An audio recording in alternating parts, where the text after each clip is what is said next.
Assalamualaikum warahmatullahi wabarakatuh. Halo teman-teman semuanya, kembali lagi bersamaku Jokes Kripto dan Saham di sini. Oke teman-teman, jadi kali ini kita langsung aja ya, kita bakalan membuat sebuah video yang mana di sini kita bakalan bahas ataupun update harga Bitcoin. Ya kalau kalian tahu ya, ini Bitcoin kemarin itu mengalami beberapa suntikan jarum anjay. Suntikan jarum itu kayak apa ya? Ibaratnya weak gitu loh, kayak cuma ya dalam candle itu cuma kayak garis doang gitu. Nah, nanti kita lihat sama-sama. Oke, sebelum itu teman-teman bisa subscribe dulu channel ini ya, dan jangan lupa like, comment, dan share-nya ya teman-teman ya. Thank you banget lah yang udah mampir gitu. Oke, jadi sekarang kita langsung aja ya, kita gaskan. Kita akan cek update tentang harga Bitcoin. Kalau untuk harga IDR-nya di sini cek dulu ya. IDR dulu karena banyak yang main di IDR.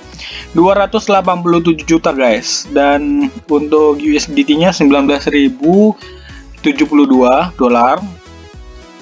Lalu di sini aku mau cek dulu untuk Crypto Fear and Greed ya. Crypto Fear and Greed ini biasanya makin hari makin menurun ya. Sekarang udah lumayan lah ya kalau dibandingkan last month. Tapi kalau dibandingkan dengan kemarin ini sangat drastis turunnya dari 14 ke 11.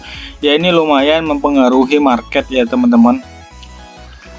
Sebenarnya bukan Crypto Fear and Greed ini yang mempengaruhi market. Maksudnya di sini kan mereka ini cuma mengukur market itu orang pada takut ya, makin extreme fear ataupun takutan yang sangat-sangat takut gitu loh. Jadi mereka ini mengukur bahwasanya berdasarkan volume trade yang menurutku. Jadi mereka tahu tentang fear and greed yang ada di Bitcoin lah utamanya gitu ya. Karena kan yang kita bahas ini memang Bitcoinnya gitu. Oke, next di sini kita mau lihat dulu untuk Crypto Bubbles. Wow. Crypto Bubble sendiri teman-teman bisa lihat ya di sini lagi pada merah guys. Dan kalau kalian lihat yang hijau mungkin di sini ada Theta, SEM, terus juga SNX, CRV, Hack, dan lain-lain lah ya. Oke, next di sini kita coba untuk lihat koin KCS. Karena dia yang paling gede ya, bulatnya ataupun juga minusnya. Sebenarnya apa sih yang terjadi? Kenapa kok bisa KuCoin yang memang memiliki exchange besar juga ya? Nah, jadi kenapa dia minusnya banyak banget gitu? Karena termasuk food nggak ya? Ataupun FAT gitu ya, kok food sifat gitu ya. Tentang aplikasi ataupun exchange-nya itu tidak bisa melakukan withdraw sementara waktu. Nah, ini adalah sebuah apa ya, jadinya kayak tekanan lah kepada orang-orang yang bermain di KuCoin gitu ya. Nah, jadi orang-orang yang hold koinnya di KuCoin ya mungkin untuk sementara waktu tidak bisa di withdraw teman-teman. Ya, itu memang berbahaya sih sebenarnya. Jadi kalau misalnya KuCoin tidak bisa withdraw, terus nanti merembet ke exchange lain seperti Binance. Kalau misalnya Binance nggak bisa withdraw, wah kacau nih, dunia perkriptoan bakalan anjlok ataupun hancur ya menurutku. Karena kalau Binance saja sudah nggak bisa withdraw, ya otomatis koin exchange lain bakalan melakukan hal yang sama. Nah, tapi ya nggak mungkin lah ya. Ya bukan nggak mungkin sih, menurutku sangat sedikit lah ya peluangnya untuk Binance melakukan hal itu.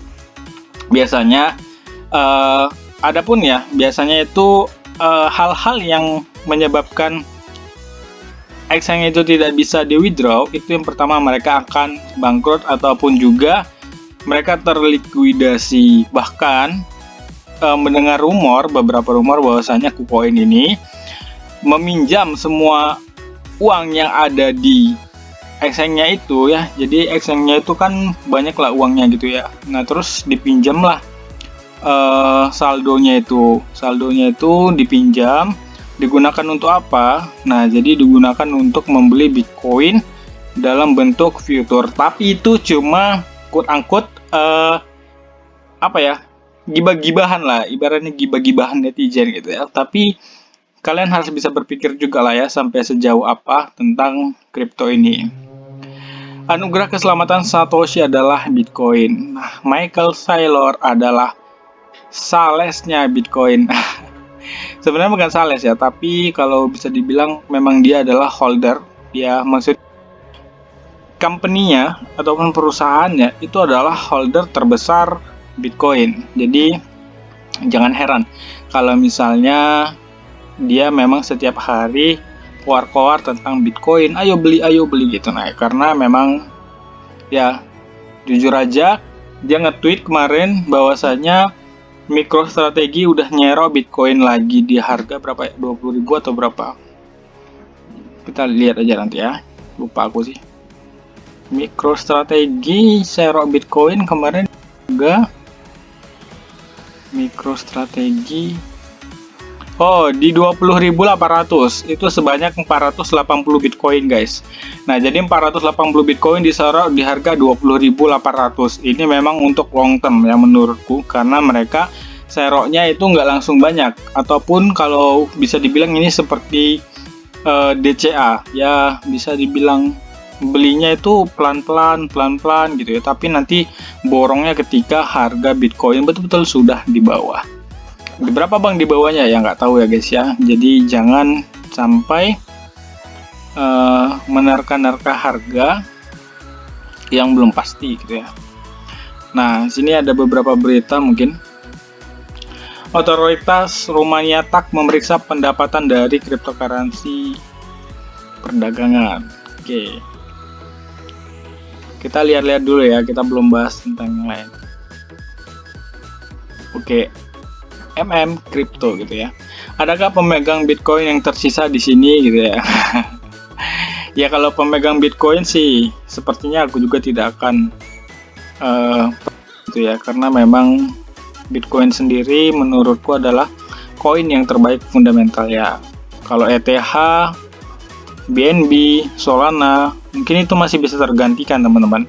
Tapi kalau misalnya Bitcoin tergantikan, ya bisa dilihat ya, ini dunia perkriptoan bakalan hancur gitu.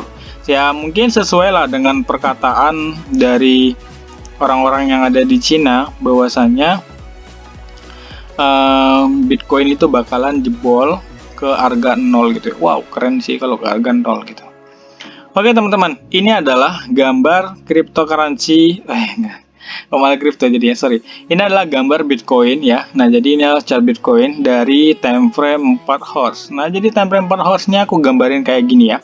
Nah, ini kemarin kalian bisa lihat ya guys ya di sini. Ini tanggal 22 Juli. Tanggal 22 Juli dia buat garis panjang ke bawah, dan ketika tanggal 3 Juli itu membuat garis ke bawah ya, walaupun nggak panjang tapi itu menyakitkan bagi pemain future habis gitu ya.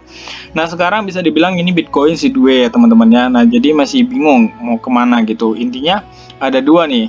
Kalau misalnya dia jebol ke bawah bakalan turun dalam banget. Tapi kalau misalnya dia nanti bisa jebol yang garis atas ini, kemungkinan kita bakalan kembali ke area dimana Bitcoin bisa naiklah ke area sini mungkin ya. Ini max-nya sih kalau menurutku 21 ataupun juga nanti 23. Tapi ini adalah support kuat yang garis kuning ini. Ini adalah time frame 4 hours. Tapi kalau dilihat dari 1 hours ya teman-teman ya, dari 1 hours ataupun 1 jam. Kalau dilihat dari 1 jam teman-teman mungkin bisa nebak lah ya. Ini bentuknya kayak apa gitu. Nah, tapi kalau 1 jam malah terlalu tinggi ya tiangnya. Dilihat dari 4 hours. Oke. Kalau dilihat dari 4 hours, teman-teman bisa lihat ya. Ini bentuknya kayak pattern apa sih gitu. Oke. Kita hapus dulu ya. Kita hapus dulu di sini. Di sini kita bakalan coba lihat di sini dia patternnya seperti pattern apa. Aku lupa sih. Ini fungsinya untuk ini bukan? Oh iya.